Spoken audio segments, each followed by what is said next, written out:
মরণের পরে বান্দা আবার জিন্দা হইবে,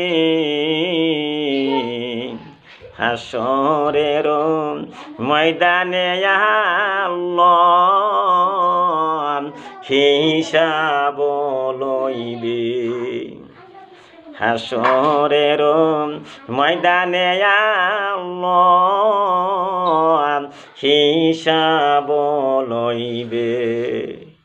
কবরের আযাব আছে, কবরের আযাব আছে, এ কি না জানিবে। হাসরের শাস্তি আছে বিশ্বাস করিবে।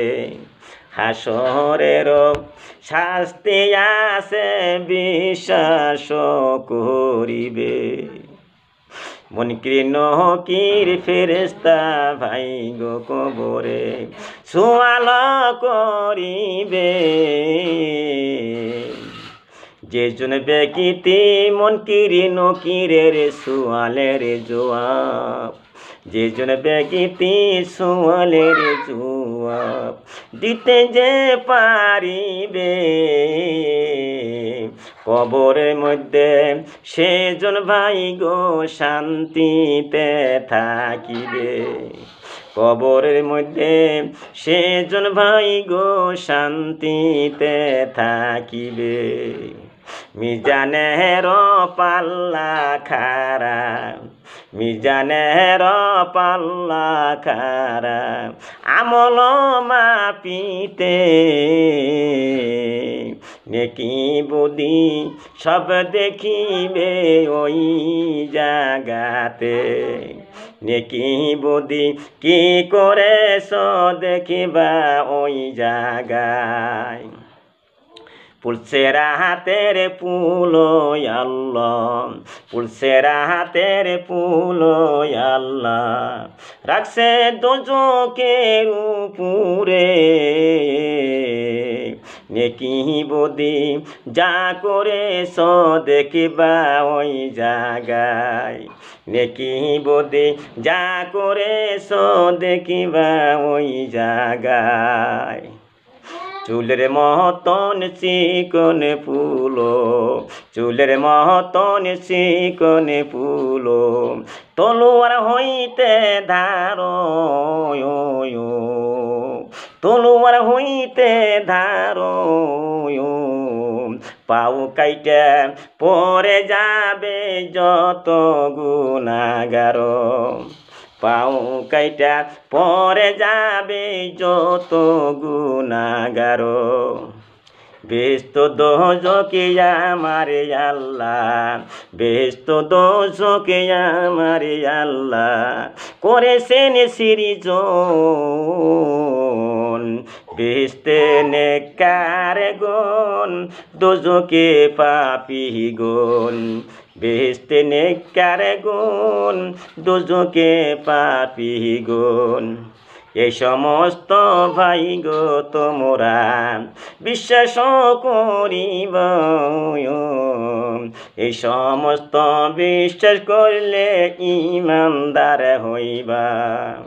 এই সমস্ত বিশ্বাস করলে ঈমানদার হইবা। আমার বন্ধুরা, আমার মায়েরা, এখন 4টা বড় কিতাব আছে আমাদেরকে বিশ্বাস করতে হবে।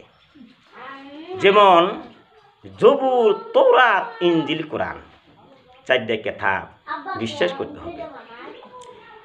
যদি বিশ্বাস না থাকে, ঈমান যদি আমাদের না থাকে, তাহলে নামাজ সোজা পড়ে কোনো কাম হবে না।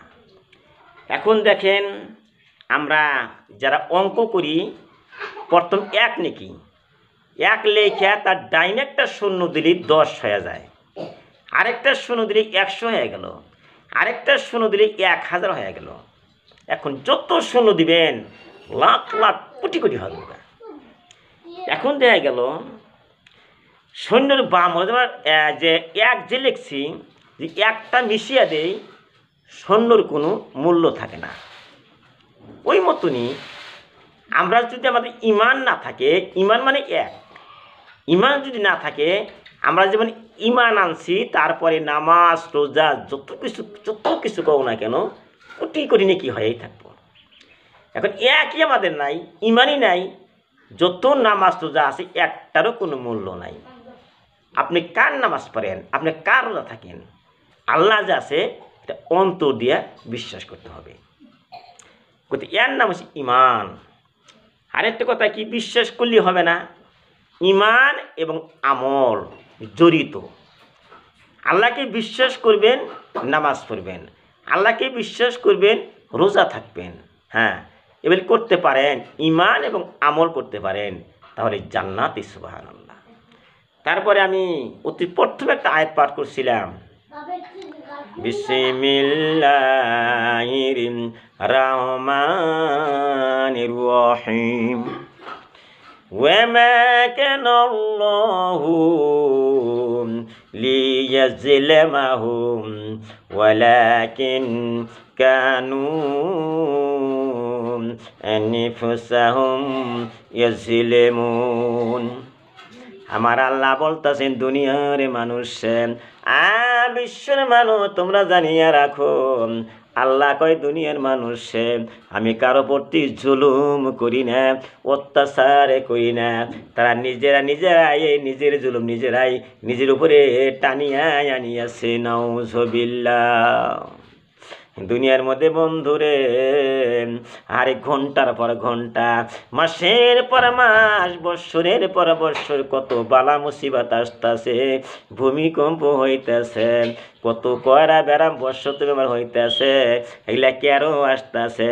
এই যে বালা মুসিবত আসতেছে, আমরা এখনো সোজা হইলাম না, এখন আল্লাহর কোরআন ঈমান আনলাম না, আল্লাহকে বিশ্বাস করলাম না, যত বালা মুসিবত আসবে আমাদের দোষে আসবে, আল্লাহর কোনো দোষ নাই। আল্লাহ বলতেছেন, মানুষে আমি সব দিয়ে দিলাম, কোরআন দিয়ে দিলাম, হাদিস দিয়ে দিলাম, তোমরা যদি সংবিধান মাইনা চলো, তোমাদের কোনো বিপদ আপদ আসতে পারে না। যে পর্যন্ত আমরা কোরআনের বিধান, কোরআন আইন যে পর্যন্ত, প্রশাসন যে পর্যন্ত না মানব, কোরআনের কথা বিশ্বাস না করব, আদেশ নিষেধ না মাইনা চলবো, এই পর্যন্ত বালা মুসিবত আইসাই থাকবে। আমার বন্ধুরে, আমার মায়ের, আমি বিশ্বর আমির হামজা বিশ্বর মানুষকে ভালোবাসি। যেগুলি কথা আমি বললাম রে বন্ধু, তোমরা ইমান আনবা। ইমান সবচেয়ে বড়, নামাজ রোজা হজ যাকাত কলেমা, তার মধ্যে ইমান সবচেয়ে বড়। আল্লাহকে বিশ্বাস না করো, তোমাদের নামাজ রোজার কোনো মূল্য থাকবে না। আমার বন্ধুরে, আমার মায়ের, আল্লাহর কাছে তোমরা বলো, কাইন্দে কাইন্দে নামাজ পড়ে আল্লাহর কাছে বলো, রব্বুল আলামিন তুমি আমাদেরকে ইমান মজবুত করে দাও। হে আল্লাহ, তুমি আমাদের ইমানকে মজবুত করে দাও। হে রব্বুল আলামিন, তুমি আমাকে ইমান দান করো। হে আল্লাহর কাছে ক্রন্দন করতে হবে। আমি যাহা বললাম তোমরা বেশি করে আমল করবা। ওখিরু দাওয়ানা আনিল হামদুলিল্লাহি রাব্বিল আলামিন।